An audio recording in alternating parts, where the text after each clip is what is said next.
JRCM दोस्तों, मेरा नाम लव कुमार हजरती है और मैं सिंह द्वार टीम का एक हिस्सा हूँ। आज मैं आपसे एक बहुत विशेष बात करने वाला हूँ। जैसा कि आप में से बहुत से लोग जानते हैं, RCM से पहले मैं अपने कंप्यूटर सेंटर चलाता था और मेरा कंप्यूटर सेंटर अलवर के नामी कंप्यूटर सेंटर में एक होता था और मैं अपनी लाइफ से बहुत सेटिस्फाइड था। मुझे अपनी ज़िंदगी में क्या नहीं करना वो मुझे क्लियर था कि मैं ज़िंदगी में कभी भी direct sale, multi level marketing या नेटवर्क मार्केटिंग नहीं करूँगा, क्योंकि मेरे दिमाग में एक इमेज थी कि ये काम अच्छे नहीं होते, इस काम में लोगों का पैसा लगाया जाता है, कुछ समय बाद कंपनियां भाग जाती हैं, चंद लोग पैसा कमा लेते हैं और अधिकतर लोग बाद में गालियां देते हैं और मुझे वो काम नहीं करना। देखिए, हमारे अपलाइन सुरेंद्र वजदी एक बात बोलते हैं कि ज़िंदगी में कभी भी अच्छा या बुरा वक्त आ सकता है। तो अचानक एक दिन मेरे सामने RCM बिज़नेस आया। रात के 11 बजे मैंने RCM का मार्केटिंग प्लान देखा। क्यों देखा? क्योंकि बताने वाले व्यक्ति मेरे परिवार के ही थे। तो प्लान देखने के बाद एक दिल से आवाज़ आई कि ये काम तो वैसा नहीं है जैसी धारणा मैंने बना रखी थी। यहाँ तो हमें 1 रुपया भी देना ही नहीं है। अपनी घर की ज़रूरत का सामान जो हम बाज़ार से लाते थे, जिसमें मिलावट की पूरी संभावनाएं हुआ करती थी, ओरिजिनल सामान हमें यहाँ से मिल रहा है, कम रेट में मिल रहा है, बिल के साथ मिल रहा है। तो मुझे ये काम करना चाहिए। मैंने RCM बिज़नेस ज्वाइन किया रात को 11:15 बजे। फॉर्म भरते वक्त मैंने एक ही बात बोली कि मेरा एक ही सोचना था कि मैं बिज़नेस नहीं करूँगा, सिर्फ सामान खरीदूँगा। तो मैंने बोला था मेरे पास समय नहीं है, बिज़नेस तो नहीं करूँगा, सामान मैं लेता रहूँगा। सामान लेने के उद्देश्य से मैंने RCM ज्वाइन किया। कुछ समय बाद एक मीटिंग हुई, जिस मीटिंग में मुझे जाने का मौका मिला। वहाँ मीटिंग में जाने के बाद मुझे रियलाइज़ हुआ कि ये काम तो करने लायक है, इस बिज़नेस को भी करना चाहिए। तो मैंने काम करने का डिसीज़न लिया, अपनी अपलाइन के साथ बैठा, उनसे समझा कि मुझे करना क्या है, मैं इस काम को करना चाहता हूँ।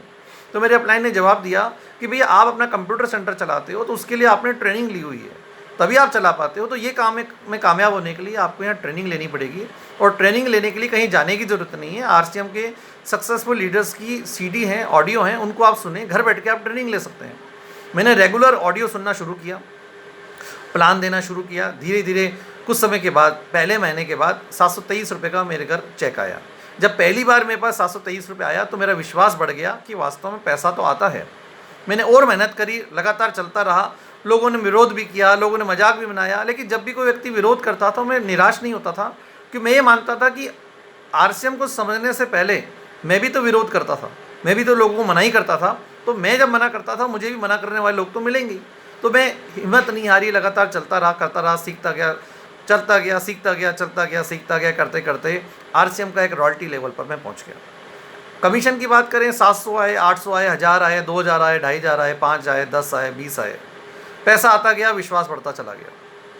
मुझे लगने लगा कि मेरी ज़िंदगी के सारे सपने यहाँ पूरे हो सकते हैं। कि जब पहली मीटिंग मैंने देखी थी, उस मीटिंग में एक बात मुझे बताई गई थी कि RCM बिज़नेस से आपको पैसिव इनकम आती है। बाहर आप जो काम करते हैं उसमें आपको एक्टिव इनकम आती है। एक्टिव इनकम तभी तक आएगी जब तक आप उस काम करेंगे। जिस दिन काम हो गया बंद, पैसा हो जाएगा बंद।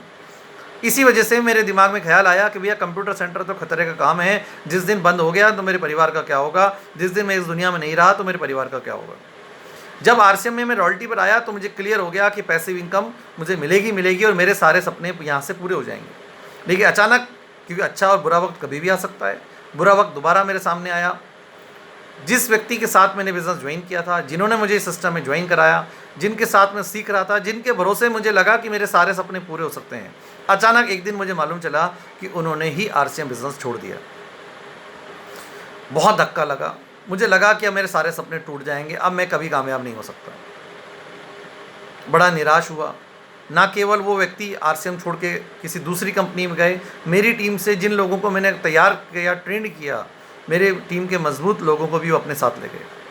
वो दिन मेरे लिए बहुत बहुत दर्दनाक था। जब मैं आज भी उन दिनों को याद करता हूँ तो मेरे रोंगटे खड़े हो जाते हैं, कि मुझे ऐसा लगा कि मेरी ज़िंदगी ही ख़त्म हो गई।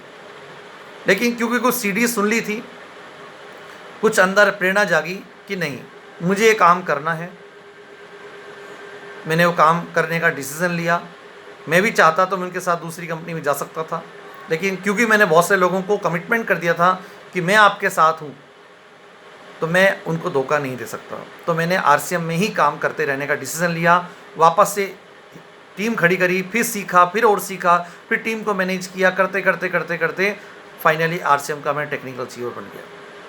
जब RCM का मैं टेक्निकल CEO बना तो वापस से वही जोश, वही उत्साह, वही उमंग अंदर आ गया कि अब तो मैं कुछ भी कर सकता हूँ। लेकिन बुरा वक्त कभी भी आ सकता है। दोबारा बुरा वक्त आया। राजस्थान सरकार ने RCM बिज़नेस पे ही सवाल खड़ा कर दिया और कुछ समय के लिए RCM बिज़नेस ही बंद हो गया। जब आरसीएम बंद हुआ तो बड़े बड़े लीडर्स को भी लगने लगा कि अब आरसीएम चालू नहीं होगा। मैं वापस से डिप्रेशन में चला गया, फिर बहुत परेशान हुआ। मैं आपको बता नहीं सकता कि वो दिन मुझे काटने कितने भारी पड़ रहे थे, क्योंकि लोग उंगली करते थे, खड़ा करते थे, कि सवाल करते थे कि क्या हुआ आरसीएम का। बड़े कमेंट आते थे। जिन लोगों ने ज़िंदगी में कभी मुझे फ़ोन नहीं किया, जो मेरे फ़ोन नहीं उठाते थे, उन लोगों के आगे से फ़ोन आते थे, हाँ जी आपके आरसीएम का क्या हुआ। तो बड़ा मुश्किल होता था उनको जवाब देना। अंदर से तो था कि विश्वास है कि आरसीएम चालू होगा, क्योंकि हम गलत नहीं हैं। मेरे अपलाइन में भी सिर्फ सुरेंद्र वज्जी ही बचे थे, तकरीबन सभी लोग छोड़ के जा चुके थे। हिम्मत तो साथ दे रही थी, लेकिन अंदर ही अंदर बड़ा मुश्किल होता था वो वक्त। आज भी अगर वो मैं दिन याद करता हूँ तो मेरे रोंगटे खड़े हो जाते हैं। बहुत बहुत मुश्किल थे वो दिन, क्योंकि अपना कंप्यूटर सेंटर में बंद कर चुका था। इनकम का सोर्स एक बस आरसीएम बचा था। ज़िंदगी के बहुत बड़े बड़े सपने देख लिए थे, बहुत लोगों को बहुत बड़ी बड़ी बातें कर दी थी, और ऐसा लगने लगा कि ज़मीन पैरों के नीचे से ज़मीन निकल गई। लेकिन कहते हैं कि जब सारे रास्ते बंद हो जाते हैं तो ऊपर वाला होता है। तो ईश्वर की कृपा रही, हम लगे रहे, संघर्ष किया, और संघर्ष करने के बाद राजस्थान सरकार ने इस सिस्टम को वापस चालू किया, गाइडलाइन इशू करी, और बहुत तेज़ी के साथ वापस से हमने आगे काम करना शुरू किया। मजबूत टीम का निर्माण किया, सीखते गए, सिखाते गए, सीखते गए, सिखाते गए, और मार्च 2020 आरसीएम बिज़नेस के अलवर के हमने सारे रिकॉर्ड तोड़ दिए। वो तमाम सारे काम कर लिए, वो सारे इतना बिज़नेस किया जिसकी हमने कभी कल्पना भी नहीं करी थी। लेकिन बुरा वक्त तो दोबारा आना ही होता है, क्योंकि बुरा वक्त हमें और मजबूत करने के लिए आता है, हमें पहले से और ज़्यादा सशक्त बनाने के लिए आता है। कोरोना के रूप में दोबारा से बुरा वक्त आया। एक बार तो लगने लगा कि सारा कुछ वापस धराशायी होगा, लेकिन क्योंकि अब आदत पड़ चुकी थी कि ये तो ज़िंदगी का एक पार्ट है, अच्छा बुरा तो चलता ही रहता है। और अभी बिल्कुल स्पष्ट हो गया है कि ये जो कोरोना काल आया है, ये आरसीएम के लिए वरदान आया है। जी हाँ, ये आरसीएम के लिए वरदान है, क्योंकि इतना बड़ा काम अब होगा जिसकी आप कल्पना नहीं कर सकते। हालांकि एक दुखद सूचना है, आपको मालूम होगा, करोड़ों लोगों का रोजगार खत्म हो गया, नौकरियां खत्म हो गई हैं, बड़ी बड़ी कंपनियों ने लोगों को निकालना शुरू कर दिया है, काम धंधे ठप हो गए हैं, लोग ज़ीरो पे आ गए हैं, खाने तक के लाले लोगों को पड़ रहे हैं। लेकिन ये आरसीएम बिजनेस ही है सर, जो पैसिव इनकम दे रहा है। आज सारे काम धंधे बंद हैं, आरसीएम अभी भी चालू है, करोड़ों का टर्नओवर आज भी हो रहा है, लाखों रुपए की इनकम आज भी लोगों को आ रही है। जब ये औरों के लिए हो सकती है तो हमारे लिए भी हो सकती है। तो एक बहुत बड़ी अपॉर्चुनिटी है।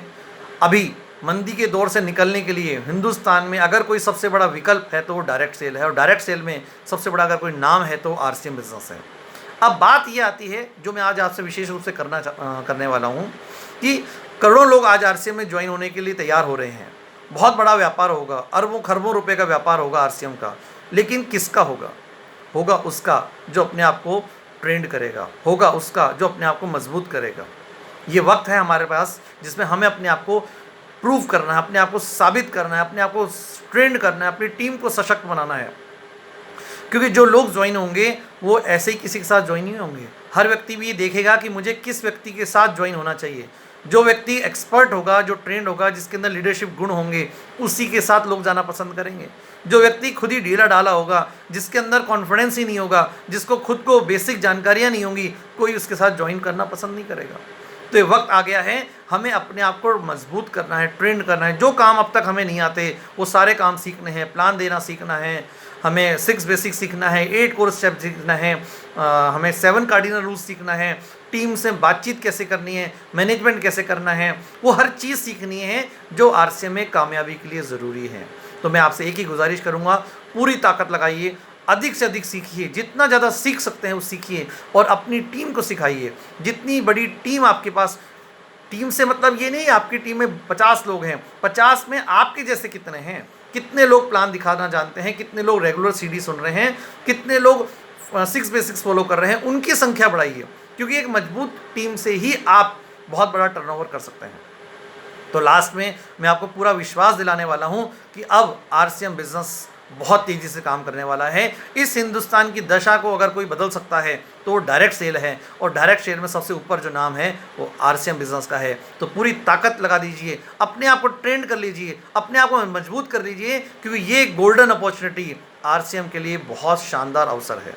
तो आपने मुझे सुना, उसके लिए बहुत बहुत धन्यवाद। मैं आपसे रिक्वेस्ट करूंगा, ये जो चैनल है, जिस चैनल के माध्यम से आप इस वीडियो को देख रहे हैं, इसको सब्सक्राइब करें, क्योंकि हम बहुत बड़ी ट्रेनिंग की तैयारी कर रहे हैं। बहुत सारी वीडियोज़ आपको मिलने वाली हैं, वो तभी मिलेंगी जब आप इस चैनल को सब्सक्राइब करेंगे, बेल आइकन पर क्लिक करेंगे, जिससे आपको इन्फॉर्मेशन मिलेंगी। आपने मुझे सुना, बहुत बहुत धन्यवाद। Thank you very much.